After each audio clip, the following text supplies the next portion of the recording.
Alhamdulillahi Rabbil Alameen wassalatu wassalamu ala sayyidil mursaleen amma ba'd fa'a'udhu billahi minash shaitanir rajim bismillahir rahmanir rahim as-salatu wassalamu alayka ya Rasulallah wa ala alika wa ashabika ya Habiballah as-salatu wassalamu alayka ya Nabiyallah wa ala alika wa ashabika ya Nurallah প্রিয় ইসলামেরা মাদানী চ্যানেলের দর্শক শ্রোতা আপনাদেরকে আরো একবার স্বাগত জানাচ্ছি মাদানী চ্যানেলের ধারাবাহিক অনুষ্ঠান উৎসাহ প্রদান।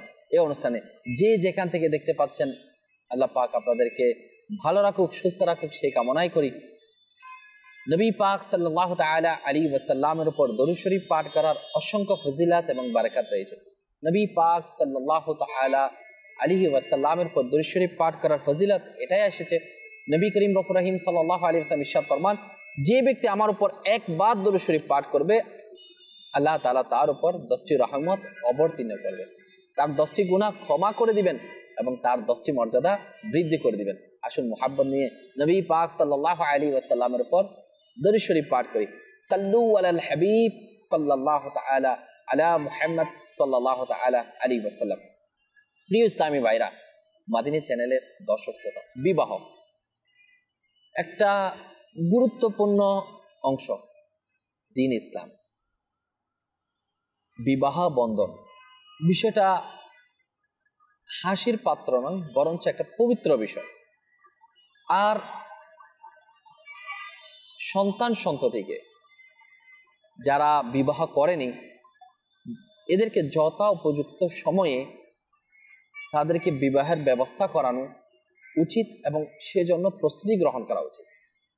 এবং এটার মধ্যে এত বরকত রয়েছে, ইনশাআল্লাহ তাআলা আজকে আমরা শ্রবণ করব। আর মানুষকে গুনাহ থেকে বাঁচানো, অপবিত্রতা থেকে বাঁচানো সেটা আমাদের উচিত, আমাদের দায়িত্ব, কর্তব্য। এবং মানুষ দিন দিন গুনাহের দিকে ধাবিত হয়েছে, গুনাহকে ইজি করে নিয়েছে। যেটা আল্লাহ তাআলা হালাল করেছে, হালাল বিষয়কে মানুষ কঠিন করে ফেলেছে। আর দ্বীন ইসলাম এইসব বিষয়ে আমাদেরকে কি দিক নির্দেশনা দিচ্ছে সেটা আমাদের জানা দরকার। বিবাহ বন্ধনে আবদ্ধ হওয়া এটা শুধু নেক আমল নয়, বরঞ্চ সুন্নতে মুবারাকা। কোরআনে পাকের মধ্যেও আল্লাহ পাক বিবাহ জন্য উৎসাহ দিয়ে ইরশাদ করেন। ৪র্থ পারার সূরা নিসার ৩ নং আয়াতে আল্লাহ সুবহানাহু ওয়া তাআলা কি ইরশাদ ফরমান, তরজমায়ে কানজুল ঈমান, তবে বিবাহ করে নাও যেসব নারী তোমাদের ভালো লাগে। অনুরূপভাবে অসংখ্য হাদিসে মুবারাকায়ও শুধু বিবাহের উৎসাহ নয়, বরং এর অসংখ্য ফজিলত বারাকাত বিদ্যমান। আসুন উৎসাহ গ্রহণার্থে বিবাহের উৎসাহ ও ফজিলত সম্বলিত নবী করিম রফুর রহিম সাল্লাল্লাহু আলাইহি ওয়াসাল্লামের কিছু হাদিসে মুবারাক আমরা শ্রবণ করি। নবী পাক সাল্লাল্লাহু আলাইহি ওয়াসাল্লাম ইরশাদ ফরমান, বিবাহ করে সন্তানের আধিক্য করো, কেননা আমি কিয়ামতের দিন তোমাদের কারণে অন্যান্য উম্মতের প্রতি গর্ব করব। নবী করিম রফুর রহিম সাল্লাল্লাহু আলাইহি ওয়াসাল্লাম ইরশাদ ফরমান, যেটা নাসাই কিতাবুন নিকাহ এর 522 পৃষ্ঠা 3206 হাদিসে মুবারাকা। ইরশাদ হচ্ছে, তোমাদের মধ্যে যে বিবাহের ক্ষমতা রাখো সে অবশ্যই বিবাহ করো, কেননা বিবাহ দৃষ্টিকে নতকারী এবং লজ্জাস্থানের নিরাপত্তা রক্ষাকারী। আর যে বিবাহের ক্ষমতা রাখে না তার উচিত রোজা রাখা, কেননা তার জন্য ঢাল স্বরূপ। ইরশাদ হচ্ছে, যে বিবাহ করলো নিশ্চয় সে তার অর্ধেক দিন রক্ষা করলো, এবার অবশিষ্ট অর্ধেকের ব্যাপারে আল্লাহ পাককে ভয় করবে। নবী করিম রফুর রহিম সাল্লাল্লাহু আলাইহি ওয়াসাল্লাম ইরশাদ ফরমান, যখন তোমাদের মধ্যে কেউ বিবাহ করে নেয় তবে শয়তান বলে, হায় আফসোস, আদম সন্তান আমার থেকে 2/3 দিন রক্ষা করে নিল। নবী পাক সাল্লাল্লাহু আলাইহি ওয়াসাল্লাম আরেক জায়গায় ইরশাদ ফরমান, যারা বিবাহিত তাদের 2 রাকাত নামাজ অবিবাহিত ব্যক্তির 82 রাকাত নামাজ থেকে উত্তম। তাহলে যারা বিবাহ করেছে তারা কতই না সৌভাগ্যের বিষয়। অনেকে বিবাহকে বোঝা মনে করে, বিবাহকে কঠিন মনে করে, বিবাহকে করতে চায় না, দেরি করে, কিংবা বর্তমান প্রেক্ষাপট অনুসারে কষ্টের কারণ হয়ে দাঁড়ানোর কারণে বিবাহ করতে মানুষ সামনে অগ্রসর হতে পারছে না।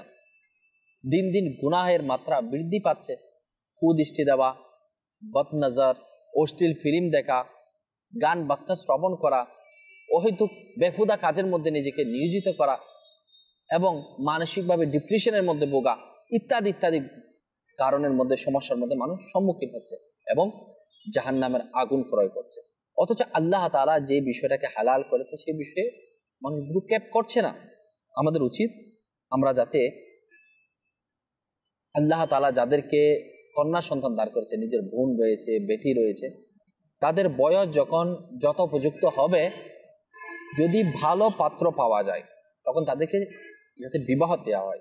অনেক সময় ভালো পাত্র বলতে কোটিপতির সন্তানকে দেওয়ার জন্য না, ভালো ঘরের ছেলে বলতে ব্যাকগ্রাউন্ডের মধ্যে কেমন টাকাওয়ালা, কেমন পয়সাওয়ালা, এর দিকে মানুষ কিন্তু বেশিরভাগ বর্তমানে নজর দাঁড়িয়ে থাকে। যদি না এই প্রস্তাব নেবে না, ভালো নেককার মানুষ পেয়েছে, নেককার ছেলে পেয়েছে, এরপর বিবাহ দিচ্ছে না, না, তার জন্য লাগবে কি অনেক কোটিপতি লাগবে, লাখপতি লাগবে, বড় বিজনেসম্যান হতে হবে, তাইলে নিজের বোনকে নিজের বেটিকে বিবাহ দিবে।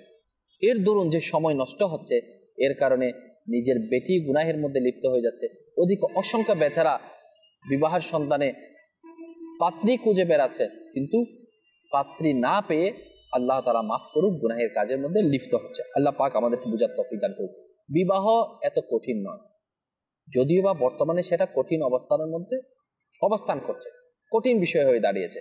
যে যৌতুক, এত বেশি যৌতুক দিতে হবে, এত বেশি খরচ করতে হবে, এত বেশি আয়োজন করতে হবে, যার কারণে কি করতে হচ্ছে যে কষ্টসাধ্য হয়ে যেত। অথচ আল্লাহ তাআলা পিয়ারা নবী রাসূলুল্লাহ পাক সাল্লাল্লাহু আলাইহি ওয়াসাল্লাম নিজের কন্যাকে বিবাহ দিয়ে দেখিয়ে দিয়েন পুরা বিশ্ববাসীকে যে মেয়ে বিবাহ কিভাবে দিতে হয়, যেটা হযরত আল্লামা আব্দুল মুস্তাফা আজমি রাহমাতুল্লাহ আলাইহি দ্বিতীয় হিজরিতে রাসূল পাক সাল্লাল্লাহু আলাইহি ওয়াসাল্লামের সবচেয়ে প্রিয় কন্যা হযরত ফাতেমা রাদিয়াল্লাহু তাআলা আনহা এর বিবাহ হযরত আলীউল মুর্তদা রাদিয়াল্লাহু তাআলা আনহু এর সাথে হয়। এই বিবাহ খুবই গাম্ভীর্য এর সাথে হয়েছিল। নবী পাক সাল্লাল্লাহু আলাইহি ওয়াসাল্লাম হযরত আনাস রাদিয়াল্লাহু তাআলা আনহুকে আদেশ দিলেন তিনি যেন হযরত আবু বকর সিদ্দিক, হযরত ওমর, হযরত উসমান এবং আব্দুর রহমান বিন আউফ রাদিয়াল্লাহু তাআলা আনহুম এর অন্যান্য কয়েকজন মুহাজির এবং আনসারদেরকে ডেকে নিয়ে আনেন। যখন সাহাবায়ে কেরাম আলাইহিম রিদওয়ানগণ উপস্থিত হলেন, নবী পাক সাল্লাল্লাহু আলাইহি ওয়াসাল্লাম খুতবা পাঠ করলেন এবং বিবাহ পড়িয়ে দিলেন। ওলিমার ব্যাপারে আল্লামা শুআইব হারিফি রাহমাতুল্লাহ আলাইহি বলেন, রাসূল পাক সাল্লাল্লাহু আলাইহি ওয়াসাল্লাম হযরত উম্মে সালমা রাদিয়াল্লাহু তাআলা আনহা এর রাকাত দিরহাম থেকে 10 দিরহাম হযরত আলী রাদিয়াল্লাহু তাআলা আনহুকে দিলেন। নবী সাল্লাল্লাহু আলাইহি ওয়াসাল্লাম 10 দিরহাম দিলেন এবং ইরশাদ করলেন, এটি দিয়ে খেজুর, ঘি ও পনির কিনে নাও। বলেন আমি এসব কিনে হুজুর পাক সাল্লাল্লাহু আলাইহি ওয়াসাল্লামের দরবারে উপস্থিত হয়ে গেলাম।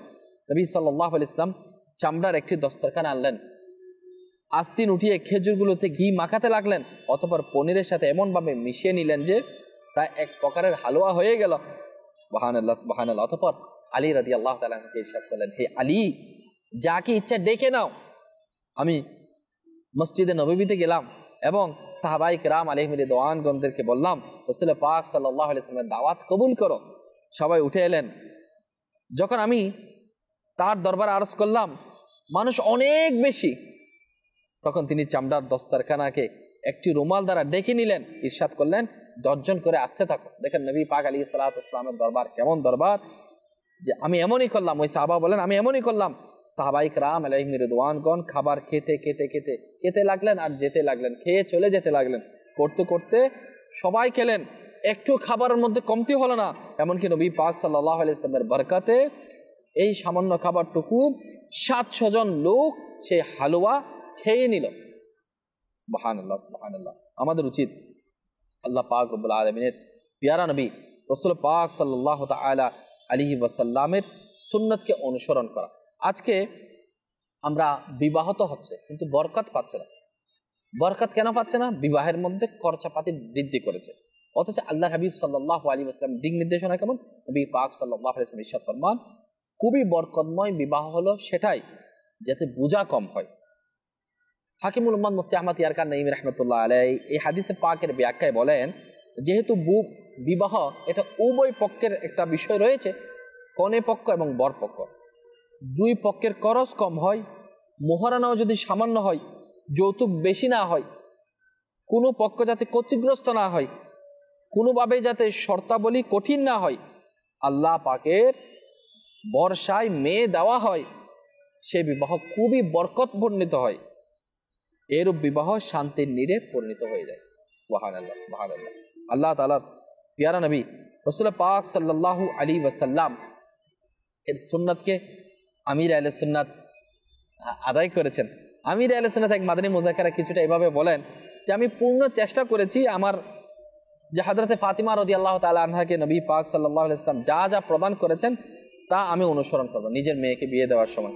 যেমন মশক অর্থাৎ চামড়ার থলে, গম গুঁড়া করার জন্য হাতের চাকি, রূপার দ্বারা নির্মিত কঙ্কন পেশ করেছেন। অনুরূপভাবে অন্যান্য জিনিসও কিতাব থেকে দেখে দেখে যা যা সম্ভব হয়েছে, যেমন চাটাই, মাটির পাত্র, খেজুরের ছাল ভর্তি, ছাল ভরা চামড়ার বালিশ ইত্যাদি উপহার স্বরূপ আমি দেওয়ার চেষ্টা করেছি, আমির আহলে সুন্নাত বলেছেন। তাহলে মেয়ে বিবাহ দেওয়ার সময় নবী পাক আলাইহিস সালাতু ওয়াস সালাম কোন কোন জিনিস দিয়েছিলেন? তাহলে তোফা দেওয়া সুন্নাত, নেওয়াও সুন্নাত। কিন্তু আজকে যে বিশাল ফার্নিচার দেওয়া, ডিমান্ড করা, এটা লাগবে ওটা লাগবে, কেউ পরোক্ষভাবে ডিমান্ড করে, কেউ প্রত্যক্ষভাবে পরোক্ষভাবে, কোনো না কোনোভাবে মানুষ ডাইরেক্টলি কিংবা ইনডাইরেক্টলি ভাবে জিনিস চেয়ে থাকে। তো মেয়ের শান্তির জন্য ভাই কিংবা বাবার অনেক বড় একটা সম্পদের অর্থ যে মেয়েকে বিবাহ দিতে কষ্ট হয়ে যাচ্ছে, এগুলার দায়ভার কে নেবে? যেটা দ্বীন ইসলাম সমর্থন করে না। যৌতুকের কারণে অনেক সংসার ভেঙে গিয়েছে, ডিভোর্স হয়েছে। আজকে ঘরের মধ্যে অশান্তি কেন? যে বিবাহের মধ্যে বরকত নেই, যে বিবাহের মধ্যে শান্তি নেই, সেটা কিভাবে হবে? দিন পার হবে, রাত পার হবে, শান্তির নীড়ের মধ্যে মানুষ বসবাস করতে পারবে না, বরঞ্চ সেটা উল্টা হয়ে যাবে। আল্লাহ পাক আমাদেরকে বুঝার সে তৌফিক দান করুক। আসুন প্রিয় ইসলামেরা মাদানী চ্যানেলের দর্শক শ্রোতা, মানুষ বিবাহের জন্য কোন মেয়েকে খুঁজবে? নবী করিম রফুর রাহিম সাল্লাল্লাহু আলাইহি ওয়াসাল্লাম সে দিক নির্দেশনা দিয়েছেন কোন মেয়েকে বিবাহ করতে হবে। বিবাহ করার আপনি মন পোষণ করেছেন, আপনার ছেলেকে বিবাহ করাবেন, কিংবা ওই সমস্ত যুবক যারা বিবাহ করার নিয়ত করেছে, কোন বিষয়টা খেয়াল রাখা দরকার? কিতাবের মধ্যে আসছে, বুখারী শরীফের মধ্যে নবী পাক আলাইহিস সালাতু ওয়াস সালামের ফরমান, মহিলাকে বিবাহ করার ক্ষেত্রে অর্থাৎ মেয়ে যখন বিবাহ করবে চারটি বিষয় দেখতে হবে। সম্পদশালিতা, সেকেন্ড হচ্ছে বংশীয় আভিজাত্য, কোন বংশের মেয়ে, নাম্বার 3 সৌন্দর্য, নাম্বার 4 দিনদার। কিন্তু তুমি দিনদারিকে সবার উপরে প্রাধান্য দিবে। আচ্ছা, প্রথমে দেখতে হবে সম্পদশালিতা কেমন আছে, বংশীয় মর্যাদা কেমন আছে, সুন্দর এবং দিনদার। আচ্ছা, এখানে একটা জিনিস সবচাইতে বড় প্রাধান্য দেওয়ার জন্য বলা হচ্ছে দিনদার। যদি মেয়ে সুন্দর নাও হয়, যদি দিনদার হয়, তাহলে সুবহানাল্লাহ, সোনায় সোহাগা। আল্লাহ পাক আমাদেরকে বোঝার তৌফিক দান করুক। নবী পাক সাল্লাল্লাহু আলাইহি ওয়াসাল্লামকে এর ইরশাদ হচ্ছে, যখন তোমাদের নিকট এমন ছেলের সম্পর্ক আসবে যার দিনদারি এবং চরিত্র তোমার পছন্দ হয়, তবে তার সাথে নিজের মেয়ের বিবাহ দাও। নিজের মেয়ে যখন বিবাহ দিবে, তখন সেক্ষেত্রে যখন পূজা হবে পাত্র, সেক্ষেত্রে কি দেখতে হবে? দিনদার, সৎ চরিত্রবান। আল্লাহু আকবার। তাহলে ওই ধরনের ছেলের সাথে মেয়ে বিবাহ দাও। যদি এমন না করো, তবে জমিনে ফিতনা এবং দীর্ঘস্থায়ী ফাসাদ শুরু হয়ে যাবে। আল্লাহ পাক আমাদেরকে বোঝার তৌফিক দান করুক। হযরতে সাইয়েদনা ফারুক আযম রাদিয়াল্লাহু তাআলা, মুসলিম অর্ধ পৃথিবীর যিনি শাসন করেছিলেন, ইসলামের দ্বিতীয় খলিফা আমিরুল মুমিনিন হযরতে সাইয়েদনা ওমর ফারুক আযম রাদিয়াল্লাহু তাআলা। তো ইনার শাসন আমলে ইনি রাত্রে বের হতেন, যারা জনগণ রয়েছে তাদের খোঁজ খবর রাখতেন। এখন কি হলো, ইনি বের হলেন, তো একটা ঘর থেকে আওয়াজ আসতেছে, মা এবং মেয়ে একজন অপরজনকে বলছে যে, মা বলতেছে, বেটি দুধের সাথে পানি মিলাই দাও। দেখেন, যেটা খাবারের মধ্যে মিশ্রণে ভেজাল করা, যেটা দ্বীন ইসলাম সমর্থন করে না। তো বেটি বলতে লাগলো, মা তুমি কি শোনো নাই আমিরুল মুমিনিন কি নির্দেশনা দিয়েছেন, যে দুধের সাথে যাতে পানি মিলানো না হয়? তো মা বলতে লাগলো, আরে এখানে কি আমিরুল মুমিনিন আছে যে দেখতে পাবে কিংবা শুনতে পাবে? তিনি কিভাবে দেখবে? তুমি পানি মিলাই দাও। তখন ওই কুমারী মেয়ে বলল, মা হয়তো আমিরুল মুমিনিন আমার ঘরের মধ্যে নেই, আমাদের সামনে নেই, কিন্তু আল্লাহ সুবহানাহু ওয়া তাআলাতে দেখছেন। এরা গরিব ছিল, দুধ বিক্রি করত। ফারুক আযম রাদিয়াল্লাহু তাআলা আনহু নির্দেশ দিলেন, এই ঘরটিকে মার্ক করে রাখো, এই ঘরটিকে মার্ক করে রাখো, চিহ্নিত করে রাখো। তো পরদিন খবর দেওয়া হলো, নিজের সন্তানদেরকে ডাকা হলো যে তোমাদের মধ্যে কে বিবাহ করতে চাও। তো প্রথম দুইজন আসলো যে বাবা আমাদের তো বিবাহ হয়ে গিয়েছে। তো অপরজন আসলো, সে বলল বাবা আমার বিবাহ হয়নি, আপনি চাইলে আমাকে বিবাহের বন্দোবস্ত করতে পারেন। তখন আমিরুল মুমিনিন ওই মেয়ের সাথে, যে মেয়েটা রাত্রিবেলায় আল্লাহকে ভয় করেছে, কেউ নাই যে দুধের সাথে পানি মিলালে আমিরুল মুমিনিন দেখতে না পারে কিন্তু আল্লাহ রব্বুল আলামিন দেখতে পাবে, আল্লাহকে ভয় করে নিজের মাকে থামিয়ে দিয়েছে, তাহলে সেই মেয়েটা নেককার ছিল। আর আমিরুল মুমিনিন ওই মেয়ের সাথে নিজের সন্তানের বিবাহের ব্যবস্থা করল। দেখেন, যদি বা গরিব ছিল, আর ইনি হচ্ছে আমিরুল মুমিনিন, যিনি অর্ধ পৃথিবীর শাসন করেছিলেন, যিনি ইসলামের দ্বিতীয় খলিফা, যাকে আল্লাহ তাআলার প্রিয় হাবিব আলাইহিস সালাতু ওয়াস সালাম জান্নাতের সুসংবাদ দিয়েছেন, আর ইনি আল্লাহু আকবার নিজের সন্তানকে ওই গরিব ঘরের মেয়ের সাথে বিবাহ দিল। এরপর কি হলো শুনেন, বিবাহ তো দিয়ে দিল, ওই ঘর থেকে এক কন্যা সন্তান জন্মগ্রহণ করলো, হযরত ওমর ফারুক আজম রাদিয়াল্লাহু তাআলা আনহু ছেলের বউ। ওই সংসার থেকে একটা মেয়ে জন্মগ্রহণ করলো এবং ওর মেয়ের ঘরে আসছে উমর বিন আব্দুল আজিজ রাদিয়াল্লাহু তাআলা আনহু। আমরা অনেকেই শুনেছি উমর বিন আব্দুল আজিজ রাদিয়াল্লাহু তাআলা আনহুর ব্যাপারে, অনেক বড় জবরদস্ত আশিক রাসূল, খৌফে ইলাহি। বলা হচ্ছে উমর বিন আব্দুল আজিজ এমন ছিল যিনি হযরত ওমর ফারুক আজম রাদিয়াল্লাহু তাআলা আনহুর প্রতিচ্ছবি। এত সুন্দরভাবে সুচারুরূপে যেভাবে ফারুক আজম রাদিয়াল্লাহু তাআলা আনহু শাসন করেছিলেন, ঠিক একইভাবে হযরতে উমর বিন আব্দুল আজিজ রাদিয়াল্লাহু তাআলা আনহু শাসন করেছে। আপনারা হয়তো মাদানী চ্যানেলে দেখেছেন উমর বিন আব্দুল আজিজ রাদিয়াল্লাহু তাআলা আনহুর জীবনে, আপনারা শুনতে পেয়েছেন এত বড় জবরদস্ত বুজুর্গ। তো উনি ওই ঘর থেকে জন্মগ্রহণ করেছে। তাহলে দেখেন, মা যদি নেককার হয়, ছেলে যদি নেককার হয়, অর্থাৎ বাবা এবং মা দুজন যদি নেককার হয়, সেই ঘরের মধ্যে নেককারই জন্মগ্রহণ করবে। আল্লাহ পাক আমাদেরকে বোঝার তৌফিক দান করুন। ইসলামের মাদানী চ্যানেলের দর্শক শ্রোতা, আজকে অধিক টাকা জমানো, যে আমি বিবাহ করার জন্য সেটেল হতে হবে, আপনার যদি সামর্থ্যবান হন, নিজের স্ত্রী আপনি যাকে বিবাহ করবেন তাকে রাখার জন্য পর্দার ব্যবস্থা থাকে, আপনি যদি অতটুকু ইনকাম করেন যে আপনি চালিয়ে নিতে পারবেন, আল্লাহ পাক আপনাকে শক্তি সামর্থ্য সবকিছু দিয়েছেন, ইসলামী শরীয়ভাবে আপনি উপযুক্ত যদি হন, তাহলে দ্বীন ইসলাম বলে যাতে বিবাহ করে ফেলা হয়। অর্থাৎ ছেলে কিংবা মেয়ে যখন উপযুক্ত হয়ে যাবে, উপযুক্ত মানে এমন না অনেক ধন সম্পদের মালিক হতে হবে, অনেক ব্যাংক ব্যালেন্স জমা করতে হবে, অনেক অর্থকড়ি সংগ্রহ করার পর বিবাহ করবে, এমন না। দেখা যাচ্ছে 1টা বছর, 2টা বছর, 3টা বছর পার হচ্ছে আর গুনাহের দিকে লিপ্ত হয়ে যাচ্ছে। সেজন্য মা বাবা, বড় ভাই বোন যারা রয়েছে তাদেরকে এই ব্যাপারে সতর্কতা অবলম্বন করতে হবে যে নিজের পরিবার পরিজনের মধ্যে যদি বোন কিংবা ভাই কিংবা ছেলে কিংবা মেয়ে, তাদেরকে যাতে যত উপযুক্ত সময়ে বিবাহের ব্যবস্থা করে দেওয়া হয়। অনেক সমাজের মধ্যে আছে, অনেক ঘরের মধ্যে আছে, বাবার অডেল পয়সা, টাকা পয়সা, ভালো বিজনেস আছে, এরপরও নিজের সন্তানকে বিবাহ করায় না। কেন? এই জন্যই করায় না, সে একটু লাইন হোক, সে একটু নিজের পায়ে দাঁড়াক। এই নিজের পায়ে দাঁড়াতে গিয়ে নিজের সন্তান কুকর্মের মধ্যে লিপ্ত হয়ে যাচ্ছে, সে গুনাহের ভাগীদার কে হবে?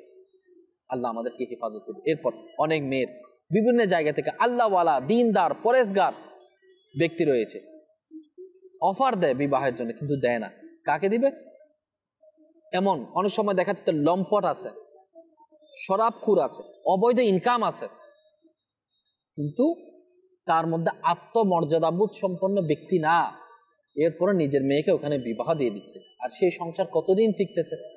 নিজের মেয়ের সাথে, যে নিজের মেয়েকে তো বিবাহ দেওয়া হলো, কিন্তু সেই সংসারের মধ্যে বেশি দিন সেটা টিকছে না, কারণ ছেলে তো লম্পট রয়েছে। সেজন্য দ্বীন ইসলাম আমাদেরকে যে সুন্দর দিক নির্দেশনা দিচ্ছে, যে গাইডলাইন দিচ্ছে, সেটা আমরা যাতে অ্যাকসেপ্ট করি, তাহলে ইনশাআল্লাহ তাআলা আমাদের দুনিয়া এবং আখিরাতের মধ্যে কল্যাণ রয়েছে। আমি আপনাদেরকে বলবো, আমরা সামর্থ্যবান আমাদের সন্তান সন্ততিকে ইনশাআল্লাহ তাআলা যত উপযুক্ত সময়, আল্লাহর হাবিব আলাইহিস সালাতু ওয়াস সালাম উৎসাহ দিয়েছেন যত সময় বিবাহের ব্যবস্থা করার জন্য, তো আমরা কেন দেরি করব? আমরা প্রস্তুতি বানাই। আলহামদুলিল্লাহ, দাওয়াত ইসলামী দ্বীনি পরিবেশ, যেখানে মুহরানার জন্য অনেক বিবাহ আটকে থাকে, 10 লাখ, 20 লাখ, 15 লাখ মুহরানা ধারণ করা হয়, অর্থাৎ নিজের সবকিছু বিক্রি করলে 5 লাখ টাকা বের হবে না। দাওয়াত ইসলামের মাদানী মহল, আপনি দেখেছেন হয়তো, রুকনুশুর আব্দুল হাবিব ভাই, জানেশিন আত্মার, আমির আহলে সুন্নাতুল খলিফা বাংলাদেশে এসেছেন। এক ভাইয়ের বিবাহ 12,000, 26,000, 63,000, কিংবা অনেকের 92,000, লাখ, 1.5 লাখের মধ্যে মুহরানার মধ্যে আলহামদুলিল্লাহ বিবাহ হয়ে যাচ্ছে। এটা হচ্ছে বিশ্বাস। মুহরানা বেশি দিয়েছেন, অনেক সময় লাখ টাকা আপনি ধরেছেন, লাখ টাকা দিয়ে মেয়ে দিয়ে দিচ্ছে। মানুষের আন্তরিকতা, বিশ্বাস, দিনদারিতা না দেখে যদি শুধু সম্পদ, অর্থ সম্পদ দেখা হয়, হ্যাঁ, যদি শুধুমাত্র ফ্যামিলি ব্যাকগ্রাউন্ডের মধ্যে দুনিয়া সোসাইটির সাথে কেমন তাল মিলিয়ে চলে এগুলো দেখা হয়, সেক্ষেত্রে মানুষ আটকে পড়ে যায়, লসের মধ্যে পড়ে। তো আসুন আমরা দাওয়াত ইসলামী দ্বীনি পরিবেশের সাথে সম্পৃক্ত হয়ে যাই, আল্লাহওয়ালা খুঁজি, ছেলে খুঁজা কিংবা মেয়ে খুঁজা, পাত্র চাই কিংবা পাত্রী চাই, সেক্ষেত্রে আল্লাহওয়ালা দিনদারকে আমরা প্রাধান্য দিই, যার মধ্যে আল্লাহ পাকের ভয় রয়েছে, দিনদারি রয়েছে, খৌফ ইলাহি রয়েছে, ইশকে রসুল রয়েছে, এতটুকু আছে যে চালিয়ে নিতে পারবে ইনশাআল্লাহ তাআলা। সে দুনিয়ার মধ্যেও এবং আখিরাতের মধ্যে ইনশাআল্লাহ তাআলা আপনার পরিবারের পক্ষের জন্য ইনশাআল্লাহ তাআলা আপনার জন্য বড় একটা সাপোর্ট হবে ইনশাআল্লাহ তাআলা। নিজের মেয়েকে আল্লাহর হাবিব সাল্লাল্লাহু তাআলা আলাইহি ওয়াসাল্লাম আলী রাদিয়াল্লাহু তাআলা আনহুর সাথে বিবাহ বন্ধনে আবদ্ধ করেছেন। মেয়ে তো ওসমান জিন নুরাইনকে দিয়েছেন দুইটা, যে জন্য জিন নুরাইন বলা হয়। আর মাওলা যিনি খাতুনে জান্নাত, জান্নাতে রমণীদের সর্দার, তাকে তো মাওলা আলী মুশকিল কুশার ঘরে পাঠিয়ে দিয়েছেন।